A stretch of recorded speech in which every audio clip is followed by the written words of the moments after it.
The first thing I would say is that if you're dealing with someone who's depressed and they're really depressed, you should try giving them antidepressants. Because if they die, you can't help them. Okay, so if you're suffering, you are obligated, in a sense, to hold on to whatever rope someone throws you. And one of the things I do with my clients all the time, especially if they're really in trouble, is to tell them, look, I don't know exactly what's going to help you, but don't arbitrarily throw out any possibilities because you might not have that luxury. Antidepressants help a lot of people, and there are technical reasons why that's the case. So that's a simple answer. It's not relevant to what I already described, except that if you're offered a gift by your society and it works, try it. I don't care what your presuppositions are. Apart from that, lots of the time you see people who are suffering with depression, for example. There's a multitude of reasons, but I'll take one common reason. You could think about it as associated with the story of Peter Pan. Now, Peter Pan is someone who won't grow up, right? Now, the problem with Peter Pan is he gets to be king, but it's king of Neverland. Neverland doesn't exist. So being king of nothing isn't that helpful. Well, one of the things that you often see with people who suffer from depression, and I'm not making a blanket statement about the cause of depression because there's lots of them, is that people who don't have enough order in their life tend to get overwhelmed. So for example, if someone comes into me and to see me and they say they're depressed, I always ask them a very standard set of questions. Do you have a job? If you don't have a job, you're really in trouble in our society. First of all, your biological rhythms tend to go off the rails right away because there's no reason to go to bed at any particular time and there's no reason to get up. And for many people, if they don't get up at the same time, they foul up the functioning of their circadian rhythms, and that's enough to make them depressed right off the bat, especially if they start napping during the afternoon. They also don't have a purpose. People aren't good without a purpose. And this isn't hypothesizing. We absolutely understand the circuitry that underlies positive emotion. We know how it works. Almost all the positive emotion that any of you are likely to experience in your life will not be a consequence of attaining things. It will be a consequence of seeing that things are working as you proceed towards a goal you value. That's completely different. And you need to know this because people are often stunned, for example. They finish their PhD thesis and their presupposition is that they're going to be elated for a month. And often instead they're actually depressed. And they think, what the hell, I've been working on this for 7 years and I handed it in and what do I do now? And that's what depresses them, right? It's the what do I do now? Well, they're fine if they enjoyed it, pursuing the thing. As long as it was working out, they get a lot of enthusiasm and excitement out of that because that's how our nervous systems work.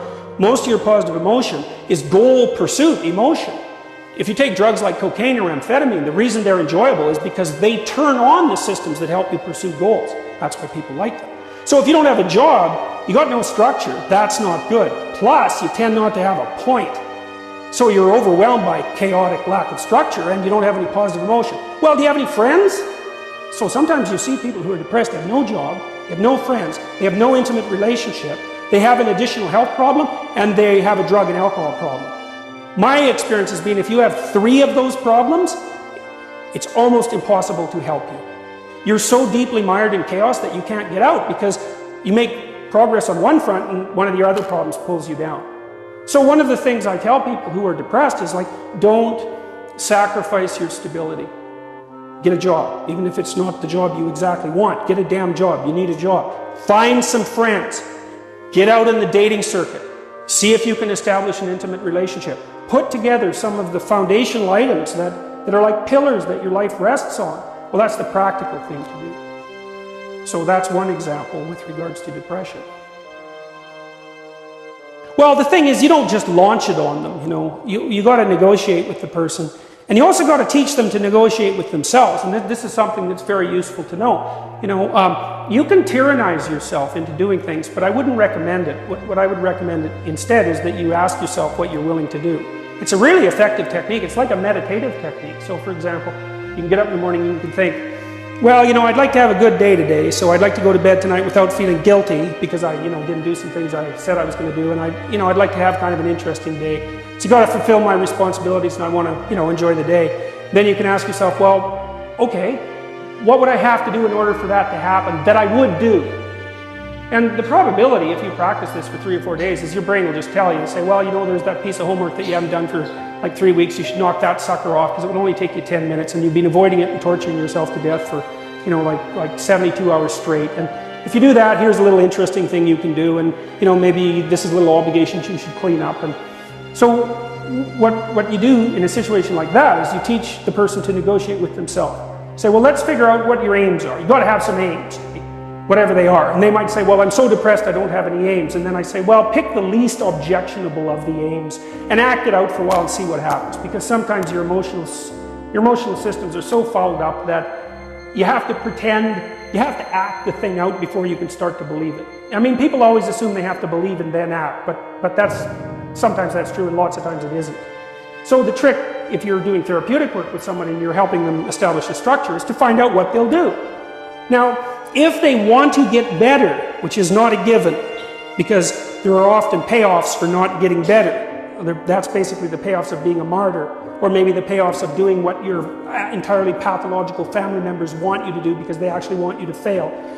Assuming you want to get better, there's usually something you can figure out that would constitute a step towards some sort of concrete goal.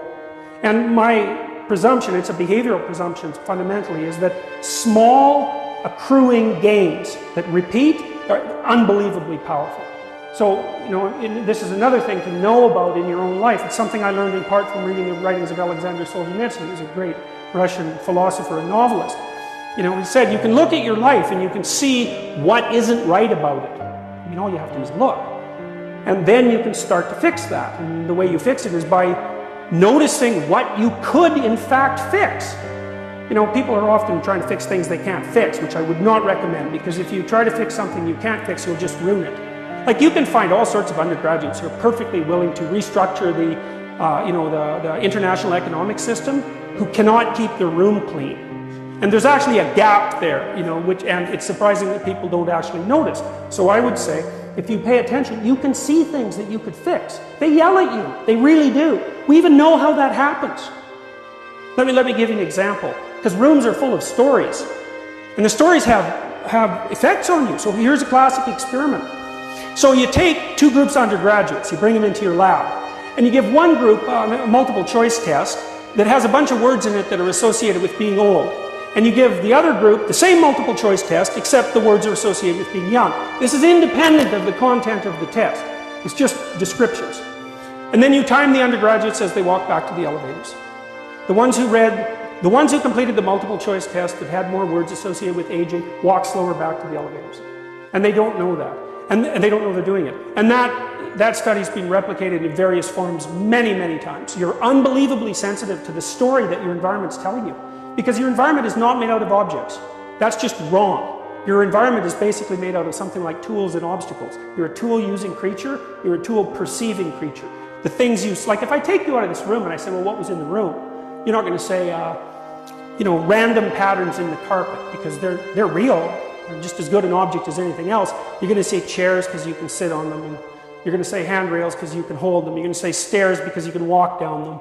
That's what you see, and that's what you interact with. And if you pay attention to your environment, which is you, by the way, extended, all of your experience is you. It will tell you all the time what you should do. All you have to do is do it. But then you have to decide if you want to do it. One of the things I've noticed about people, because I've wondered, once I started studying these mythological stories, and I got this idea about the fact that life can be meaningful enough to justify its suffering. I thought, God, that's such a good idea. Because it's not optimistic exactly. Some people will tell you, well, you can be happy. It's like, those people are idiots. I'm telling you, they're idiots. There's going to be things that come along that flatten you so hard you won't believe it. And you're not happy then. And so if life is to be happy, well, in those situations, what are you doing? Why even live? But life isn't to be happy. If you're happy, you're bloody fortunate, and you should enjoy it. You should, because it's the grace of God, so to speak. With regards to meaning, I thought, well, people know when they're doing something meaningful. They can tell, so why the hell don't they do meaningful things all the time? It seems obvious. You could do it. I mean, it's hard, because other people want you to do other things, and it's a struggle, but everything's a struggle. And then I thought, well, I get it. I see why. It took me about 10 years to figure this out. People have a choice. Choice number one, nothing you do means anything.